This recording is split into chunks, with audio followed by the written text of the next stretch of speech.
masih bagus. Tapi yang paling jelek itu ada, udah nggak puasa, ikut lebaran, ngecat rumah, itu parah. Bagi uang. Selamat mendengarkan tausiah Gus Muafik, Budi Channel. Karena pengen berteduh. Kalau pengen kampung harus besar, karena kalau kampungnya kecil diserbu sama kampung yang lebih besar itu minggat. Makanya orang sana juga nggak terlalu nyaman. Jadi orang Eropa juga nggak terlalu nyaman. Kenapa? Eropa itu kalau musim dingin saljunya turun, itu sudah nggak ada apa-apa. Mataharinya nggak ada. Makanya orang Eropa kalau musim dingin, pigmen kulitnya berubah bintik-bintik kayak kulit tekek. Ya itu maka mereka lari ke negeri tropis termasuk Indonesia. Di pantai-pantai kita cuma pakai beliau sama celana kolor tok. Kadang sih bahkan itu bukan pornografi, itu DD. Nah kita aja yang kadang ngeres ya gitu. Makanya Pak Wakil Bupati besok kalau jadi gubernur nggak boleh bikin aturan turis masuk ke Kalteng harus pakai jilbab, pindah. Nah itu pengertian aja. Jadi, kita nggak diminta apa-apa. Orang Eropa kalau musim dingin nggak punya ikan, nah airnya jadi es. Maka musim panas mengawetkan ikan namanya sarden. Nah kita jangan ikut-ikutan makan sarden. Setiap hari kita punya sungai yang bisa diambil ikan. Gak ada ikan, kodok-kodok juga ada. Loh, kita ini enak.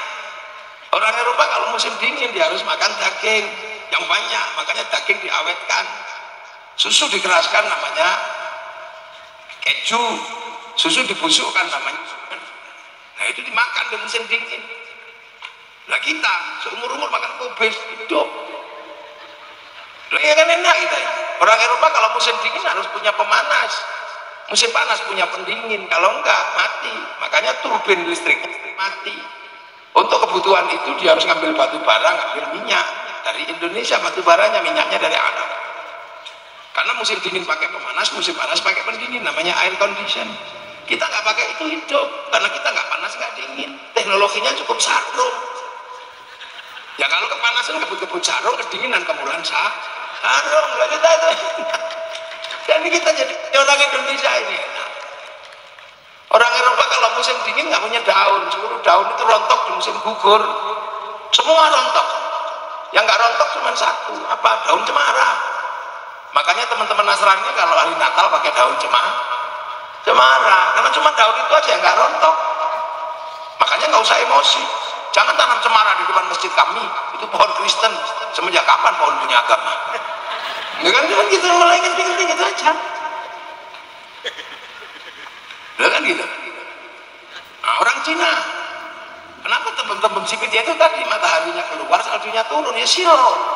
Makanya terkawat di sana itu awalnya nggak menentu, ya panas ya dingin. Makanya orang Cina itu manaan. Lah iya, gampang sekali mereka beranak. Jadi ada perempuan lewat nih sore katrok, peteng. Nah itu sana, makanya penduduknya sekarang hampir 2 miliar orang. Makanya Cina itu paling pusing sekarang kasih makan warganya. Karena kebutuhan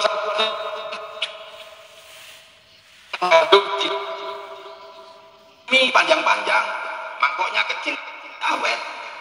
Nah kalau camuk kayak orang sini ya habis. Iyalah mereka kenapa nggak makan kambing? Kambing itu nggak produktif. Pendelnya 2, 1. Lah mending pelihara babi, pendelnya 12, anaknya 20. Lebih produktif gitu lah itu. Ini tentang bagaimana kita memahami negara lain. Afrika itu suruh makan yang 2 susah. Karena apa? Karena proses nenek moyangnya menyingkirkan binatang belum selesai. Nanam padi dimakan burung perit habis, dan nanam pisang dimakan monyet. Monyetnya sekali makan 1 tanda. Wong gedenya namanya gorila. Sampai lihat aja itu diobat nyamuk King Kong. Itu monyet sana, jadi sekali makan gini 1 tanda. Nanam ubi habis dimakan celeng. Nanam jagung habis dimakan betet. Betetnya gedenya sak mentok. Namanya makau. Ini kita harus paham, nah kita Indonesia nyantai, udah nggak keberondolan, udah. Lah betapa enaknya kita jadi orang Indonesia. Makanya orang Indonesia ini ya gini nih. Nah seperti ini jangan sampai sesat gitu loh. Karena apa? manusia itu pasti akan pulang. Pulang kemana? Ya kembali ke kampung halamannya sana. Innalillahi wa inna ilaihi rajiun. Makanya pakai bahasa rojik, bahasa pulang. Pulang kemana? Ya ke akhirat, kembali pada Allah. Yang kalau orang Nasrani keyakinannya kembali pada alam Bapa di surga. Yang orang Hindu pada Sang Hyang Widiwasa di swarga loka. Yang Buddha kembali pada Sang Buddha di nirwana. Yang orang Yahudi kembali kepada Yahweh di surga. Nah, orang Islam innalillahi wa inna ilaihi rajiun, pulang, karena selama ini belum ada yang nggak pulang, pasti pulang. Pulangnya kapan nggak ada yang tahu. Sampai ini mesti pulang besok. Nah, pulang kemana? Ya kembali ke sana. Makanya orang itu biar bisa pulang itu mati. Mati itu apa? Biar nggak susah kalau pulang. Karena ketika manusia datang dari sana, itu manusia datang dari langit ketujuh, itu manusia yang asli. Kalau ini kan nggak manusia yang asli. Kalau ini sih bukan manusia yang di depan saya itu. Ini bungkusnya manusia. Jadi yang kelihatan ini bungkusnya produk lokal. Yang asli di mana? Ya di dalam diri itu, namanya nyawa. Kalau ini kan cuma bungkusnya bikinan orang sini aja. Makanya kecil-kecil pesek-pesek karena bikinan lokal. Kalau seri lokal ini kan assembling sini. Ya kalau bikinan Arab ya tinggi besar tadi itu, bikinan Cina ya tembem, bikinan Afrika ya susah. Kalau ini bungkusnya kan bikinan sini, dibikin oleh orang tuanya. Dari mana? Ya dari makanan. Makanya manusia itu harus makan. Nah, dari makan ini kemudian diproses. Vitamin A diambil mata, vitamin C diambil kulit, vitamin K diambil tulang. Nah, saripati makanan itu disimpan oleh Allah, namanya nutfah. Di mana? Di sulbi. Ini yang untuk dipersiapkan jadi bungkusnya manusia. Dan nutfah ini jadikan satu, punya bapak, punya ibu, jadikan satu. Prosesnya kalau saya tak ceritakan, bisa di dewe-dewe.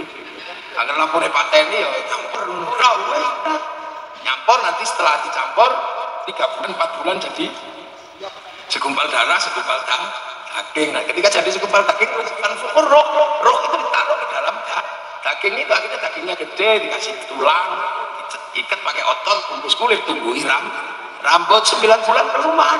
Nah, ini prosesnya. Bungkusnya kelihatan, isinya enggak lah. Bungkusnya tergantung yang bikin. Kalau yang bikin pesek ya keluarnya pesek, yang bikin cakep ya keluarnya cakep, yang bikin hitam keluarnya hitam. Kalau yang bikin kok cantik ganteng, nah yang keluar ini. Loh, nah itu makanya bungkusnya ini dunia. Maka sampean ini dibungkus oleh dunia. Makanya karena bungkusnya ini dunia, manusia nggak bisa dilepaskan dari dunia. Tangan ini dunia, ya harus dibesarkan oleh dunia. Perhiasannya juga dunia sama. Kaki ini dunia, perhiasannya dunia, dibesarkan oleh dunia. Makanya manusia harus cari dunia. Karena apa? Tubuh ini dunia. Gigi itu dunia, maka dia butuh behel. Mata ini dunia, butuh kacamata. Beli itu kacamata. Ini burung itu dunia, butuh celana. Celana itu pakaian pabrik, beli. Maka manusia jangan sampai lepas dunia, nggak punya dunia, karena tubuhmu ini butuh dunia. Dan tangan juga wataknya dunia. Semua tangan laki-laki kalau lihat bokong pengen demek itu udah dari dulu. Ini dunia. Ya semua masih tangan yang di atas panggung, di bawah panggung sama aja. Naik motor gitu, tiba-tiba kadang-kadang ada orang mandi, pasti ditengok, oh ini dunia.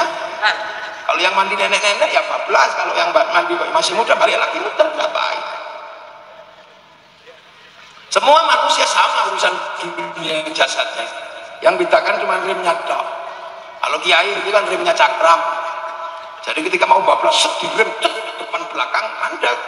Kalau rem Sukamaran kan rem tromol. Kampasnya setengah habis. Banyak yang bablas. Ada juga yang masang rem. Pondok-pondok dipasang rem, begitu waktunya jalan lampunya dipateni, ini diblong, ya enek. Nah itu sudah, itu 2 hal. Nah sementara manusia harus pulang. Kalau pulang gitu kemana? Ya ke sana, ke tempat asal. Makanya ketika manusia itu terbuat dari dunia bungkusnya, disiapkan dunia, tumbukan sawit, tumbukan padi. Tapi manusia ini akan pulang. Makanya manusia dikasih bekal agar nanti pulang. Bekalnya dari mana? Ya dari langit. Sholat itu bekalnya dari langit. Agama itu bekal langit semua, Quran dari langit, wa Quran majid fi lauhim mahfuz. Nah, yang bawa pesan itu siapa? Para nabi. Itulah makanya roh ini punya bekal agama, jasad punya bekal dunia. Makanya sampean ya kudu duwe bekal ngaji. Nah, itu tugasnya para nabi yang diteruskan para ulama. Makanya ulama NU ya kemanapun harus mengajarkan pesan para nabi. Nah, pesan para nabi itu apa? Ya iman sama Islam. Iman itu apa? Itu minabillah, iman kepada Allah. Itu harus diajarkan oleh NU dimanapun, harus ada ngaji bab iman. Iman itu pada Allah itu seperti apa? Ya misalnya sampai hidup jadi kontraktor, kaya, bikin bangunan gak ribet. Sampai cantik apa, sampai ganteng, istrinya banyak, boleh aja. Sampai satu istri dikasih 50 miliar, rumahnya ini, itu senang, gak ada orang larang. Tapi sampai kalau orang beriman cuma satu yang harus diingat. Alhamdulillah ya Allah, saya bisa menikahi perempuan banyak, cantik semua, karena Allah bikin burung, itu aja. Jadi orang beriman itu kan gitu, jangan tangan, gak usah ribet. Tapi sekolah boleh setinggi langit, gelarmu profesor Tuji juga boleh. Tapi orang beriman itu cuma satu yang diingat, ini semua terjadi karena Allah bikin otak. Beriman itu Pak, nanti kayak otak ya orang Yesus ulang. Yang perempuan cantik silakan jadi perias manten, jadi bapak juragan skincare boleh, bikin skincare boleh, bikin lipstick boleh, sampai kaya dari situ. Tapi yang orang beriman cuma satu, alhamdulillah saya bisa jualan lipstick karena Allah bikin muka. Itu Pak. Coba kalau pantat semua ya nggak bisa dipakai lipstick. Ya cuma itu orang beriman itu dibaca kalau ribet. Jadi NU itu tugasnya menyampaikan pesan tahlilan. Wa malaikatihi, dan suatu saat harus ada pengajian bab malaikat. Jumlahnya 10. Ya, Jibril, Mikail, Israfil, Mungkar, Nakir, Rokib, Atid, Malik, Wah, ya apa-apa yang penting diajarkan. Habis itu cuma ingat satu Israel toh, nggak apa-apa. Tapi orang beriman itu harus tahu, itu zaman harus hafal.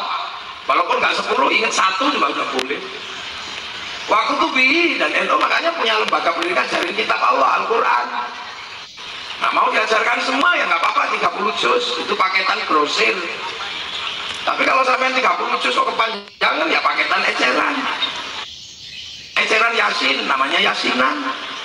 Sampai Yasin kepanjangan ngecer kulhu, pakai tahlilan atau pakai per ayat nggak apa-apa.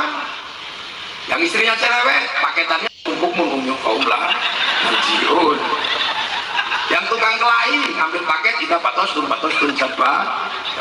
Yang biasa dikejar polisi paketannya wajah kami bayari aidin sadda wa min khalqin sadda wa saya kaulah yusirun. Yang putus cinta ngambil paket innahu min Sulaiman wa innahu bismillahirrahmanirrahim. Satu huruf toh nggak apa-apa. Kalau dipanggil suaminya jawab nun. Itu paket huruf. Itu pokoknya yang penting sampean punya Al-Quran walaupun cuma satu huruf. Wa rasulihi, sampean harus punya pelajaran tentang Rasul Allah yang 25. Adam iblis Nuhun Soleh sampai Nabi Muhammad. Walaupun nanti yang diingat cuma Nabi Muhammad sama Nabi Adam dok, nggak apa-apa, yang penting sudah masih bagus. Tapi yang paling jelek itu udah nggak puasa, ikut lebaran, ngecat rumah, itu parah.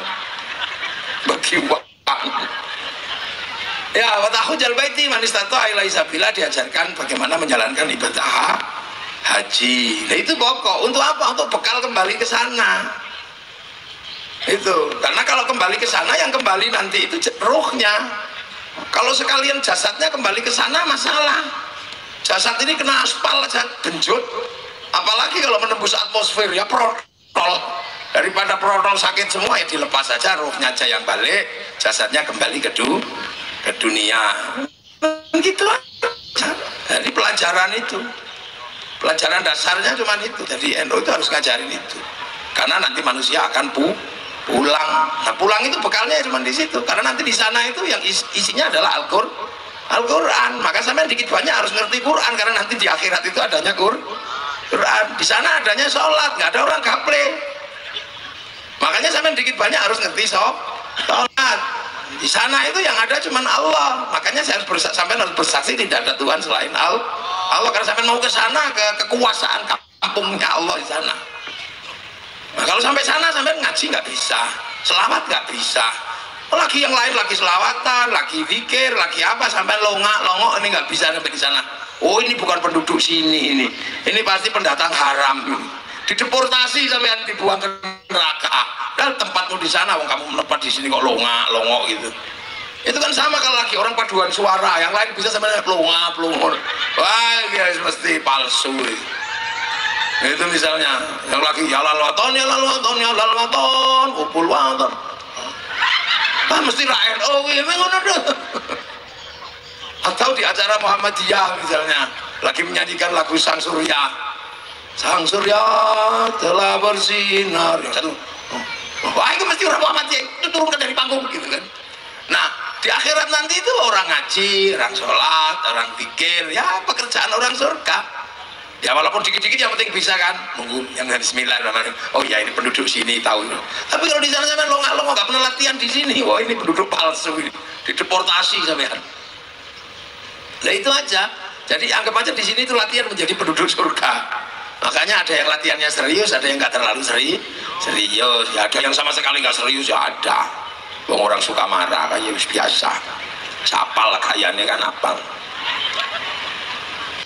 Makanya antar bangsa berlomba, Amerika berlomba sebagai bangsa Amerika, Korea berlomba sebagai bangsa Korea, Indonesia berlomba sebagai orang Indonesia. Makanya semua sekarang sudah membicarakan kebangsaannya masing-masing.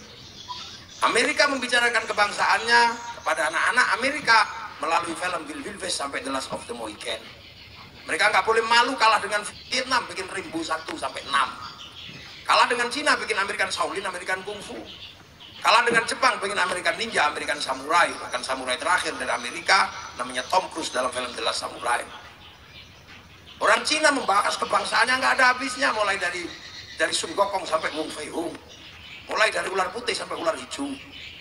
Jepang mulai Oshin sampai Samurai X dengan tokohnya si Rurouni Kenshin, semua dibahas. Cina Korea bahas bangsanya melalui drakor, modal air mata sama meja makan. Terus akhirnya jual produk, akhirnya jual musik, akhirnya jual potongan rambut, semua jual, laku semua. Malaysia sudah mulai mengajarkan kebangsaannya pada anak-anak Malaysia, dimulai dari si Upin dan si Ipin. Si Upin dan si Ipin gak boleh punya masa lalu dilupakan dengan anak-anak India. Kenalkan tokoh kecil namanya Jarjit. Dia gak boleh lupa dengan anak-anak Cina, kenalkan Mei Mei. Dia nggak boleh lupa dengan anak-anak Indonesia, kenalkan Susanti. Maka dulu zaman Pak Harto bikin Aku Cinta Indonesia. Lah sekarang namanya malah lebih mencintai bangsa orang. Bendera merah putih lebih cinta pada bendera Filistin. Filistin punya masalah negaranya, kita menyelesaikan masalah kita, menyelesaikan merah putih. Merah putih itu dulu pakai darah waktu mau berdiri. Di Jawa di tempat saya sana, biar gak ditembak Belanda, merah putih dikibarkan dalam rumah. Belanda curiga tiangnya dikasih tebu, Belanda curiga tiangnya dikasih kelapa, masih curiga tiangnya dikasih pisang, masih curiga dikasih padi, besoknya bawa tumpeng sama ingkung. Kata Belanda mau makan aja susah. Tapi Belanda nggak tahu begitu makanan habis, padi mengering, pisang rontok, kelapa mengering, tebu mengering, yang tersisa tinggal merah putih di dada kami anak-anak Indonesia. Makanya ketika Belanda mengibarkan merah putih biru, birunya disobek di Surabaya.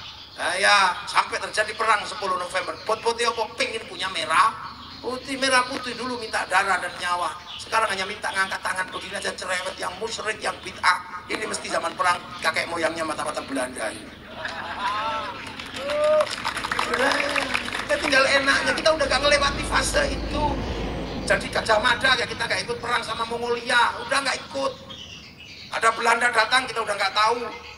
Ada naik sepeda dari samping juga kita udah nggak tahu. Kita lahir di generasi tahun 2000 karena enak itu karena ini harus suwitnya sih. Oh enak dong. Gitu aja jalan rusak ributnya, masya Allah. Coba kalau zaman perang, paru-paru tinggal satu masih berangkat perang. Kita sekarang BPJS belum turun aja ributnya, masya Allah. Zaman perang dulu, semua berangkat perang. Bung Karno perang. Siapapun perang, kita tinggal hormat bendera aja susah. Dulu nenek moyang kita mengorbankan tanahnya untuk NKRI. para raja di Nusantara menyerahkan tanahnya untuk NKRI. Sekarang kegusur 1 meter aja lapor Mahkamah Agung. Kita nggak ngalami fase itu. Fase makan tiwul aja sampean udah ngalami. Sekarang makanya burger seblak. Lah yang kita ini nggak masa enaknya kok. Di saat apa? Di saat kita nggak bisa hidup sendiri tanpa keterlibatan orang lain. Makanya generasi kita harus menjadi generasi yang terbuka, memahami bahwa dunia sekarang dijadikan satu dan kita nggak bisa lagi mengingkari pertemuan antar bangsa. Selawayai sampean terus sentimen antar suku, sentimen antar bangsa, selawayai. Hancurkan Cina, lah apa Cina ini lu orang sing tuku minyakmu, sing tuku apa sawitmu sapa? Arep bangun susu tikus. Nggak bisa. Ayo, dunia udah seperti itu. Ini cara pandang generasi baru. Makanya kebangsaan itu sekarang menjadi penting untuk dipahami. Karena yang lain sudah disiapkan oleh generasi pendahulu. Gitulah. Makanya kita ini dulu nenek moyang kita sudah mempersiapkan yang seperti ini. Makanya kita punya sistem yang disebut hidup berbeda tapi saling tanggung jawab. Jadi hidup itu berbeda. Itu sistemnya Rasul. Beda suku, beda bangsa, beda agama, hiduplah bersama, saling tanggung jawab, jangan ribut. Kullukum ra'in wa kullukum mas'ulun an ra'iyati. Kalian semua adalah para pemimpin yang harus hidup saling bertanggung jawab antara yang mimpin dan yang dipimpin. Cara hidup seperti itu namanya ra'iyah. Ra'iyah itu dipakai oleh orang Indonesia menjadi rakyat.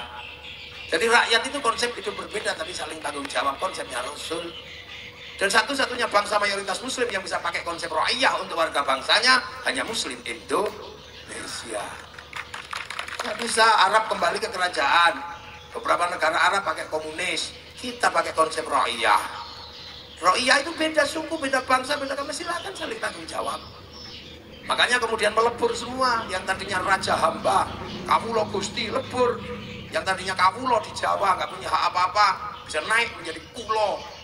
Yang hamba sahaya bisa pindah itu saya. Yang orang Sunda abdi bisa abdi, Pak. Yang orang Banjarmasin yang tadinya pukulun untuk orang elit, orang bawah juga bisa bilang pukulun. Itu karena ikut konsep ra'iyah. Sudah nggak peduli kamu turunan siapa, kamu anak siapa, mau anak buruh, anak apa. Yang penting kamu hidup berbeda-beda harus saling tanggung jawab. Akhirnya enak hidup seperti itu. Ini konsep tertingginya Rasulullah berlaku di Indonesia. Makanya ra'iyah itu kalau ngumpul namanya musyarakah, saling melengkapi, saling mengisi di antara perbedaan. Yang Islam sholat, yang melengkapi sarungnya Cina, yang jadi banser santri, yang jadi tentara, yang jadi polisi tentara, tapi yang menyiapkan tulisannya itu Cina. Mereknya butterfly, mesin bordir ditulis di sini dadanya masing-masing. Ya kan gitu, saling melengkapi, nggak usah itu namanya musyarakah yang jadi masyarakat. Nah kalau kemudian punya kepentingan bersama, wasyawirhum fil amri, bermusyawarah lah. Mau ikut musyawarah terserah, kamu turunan siapa terserah. Walaupun kamu cuma seorang buruh tani, tapi kalau kamu punya anak mondok pinter jadi kiai, gak ada yang nanya kamu keturunan siapa. Enaknya konsep ra'iyah itu. Makanya gak ada lagi kami turunan bangsa ini, kamilah yang terbaik, nenek moyang kami ora usum di negeri ra'iyah. Bebas. Makanya negeri kita menggunakan prinsip majelis permusyawaratan rakyat. Pakai lembaga masing-masing kalau mau musyawarah. Pengen ikut musyawarah menjadi lurah, daftar kepada panitia. Pengen jadi bupati, daftar ke KPU. Pengen jadi DPR, daftar KPU. Agamamu apa, bangsamu apa, yang penting kamu WNI, sudah datang di situ masuk. Setelah daftar cari teman sebanyak-banyaknya. Kalau nggak punya teman beli, udah gitu aja. Yang penting jangan money politik, dikejar polisi sembilan. Karena Pak Polisi nyari money politik, makanya kasih nama yang lain. Uang bensin itu bisa. Kalau diterima masjid sumbangan. Kalau diterima kiai bisyarah, udah bisa. Nah itu musyawarah, yang nata dulu semua ini para wali. Makanya kita punya konsep daerah namanya wilayah, karena dulu yang nata para wali.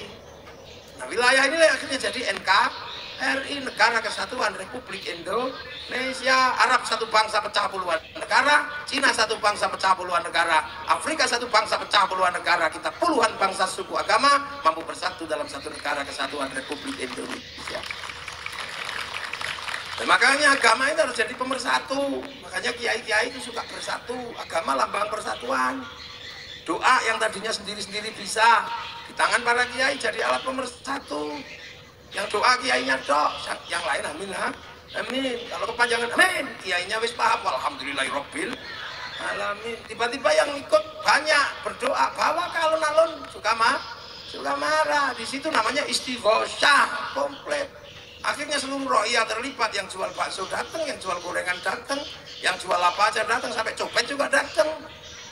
Loh, itu kerukunan terjaga, roda ekonomi berputar. Ada peringatan Maulid Nabi, dikumpulkan orang sekampung, datangkan kiai, kumpul semua, roda ekonomi berputar. Tenda laku, ayam laku, jajan laku, pasar bergerak. Nah, itulah namanya cara menjaga persatuan dan kesatuan di dalam perbedaan yang harus ditanggung oleh NKRI. Yang lain udah nggak mau doa sendiri, kalau mau kalau doa bersama disebut bid'ah, ya sekarang. Tapi dia menikmati kebersamaan, tapi nggak mau bersatu karena bersatu itu boros. Nah, pengajian ini boros. Mulutan itu habis berapa sekali mulutan? 50 juta habis, 100 juta habis di setiap kampung. Itu belum yang lain, belum yang Isra Mi'raj, belum yang Hijriyah, duit semua, tapi menghasilkan persatuan. Nah, yang orang yang nggak suka bersatu menyebut itu bid'ah karena terus nggak boros, duitnya utuh. Ada orang mati, orang nggak selamatan, ya awet duit.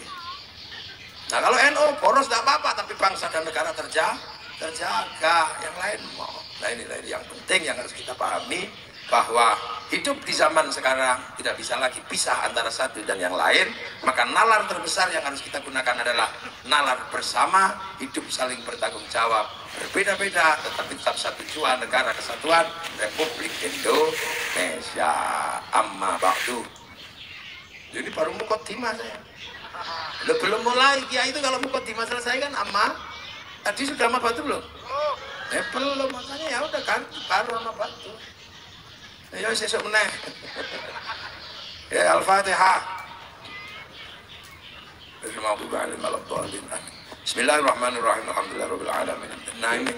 Hamdan syakirin hamdan yuwafi ni'amahu wa kafiru mazidan. Ya Rabbana lakal hamdu kama yanbaghi li jalali wajhikal karim wa 'azimi sultanik. Allahumma iftah 'alaina futuhal 'arifin bi fadlika wa ansurna wa rahmatak wa dhakkirna wa nasina al-qulub. Ridhaka ya Allah, ij'al lana dzurriyyatan min khair. Al-ibadah muslimin qiyamah fi dhulli masjid maqasidana maqasidil akhirah. Warudna rizqan halalan bil wasna baina ummatina. Shaykhina wa jadati wa jadati mu'assisna wa billahi Allahumma ighfir lahum warhamhum wa'afihim wa'anhum. Allahumma tahrim ajrahum wa la tafsina ba'dhum wa lahum. Allahumma ij'al qabrahum mutamirratil jinan. Allahumma ij'al qabrahum jami'an qubur min al-dar wa Rasulullah. Yaqul man ila rabbika radiyatan mardiyah. Fadkhuli fi ibadati rabbana atina fid dunya hasanah fil akhirati hasanah wa qina adzaban nar. Sallallahu alaihi wasallam Muhammadin walhamdulillahi rabbil alamin. Al-Fatihah. Wailil maghdubi 'alaihim waladdallin. Amin. Assalamualaikum warahmatullahi wabarakatuh. Allahumma shalli ala sayyidina Muhammad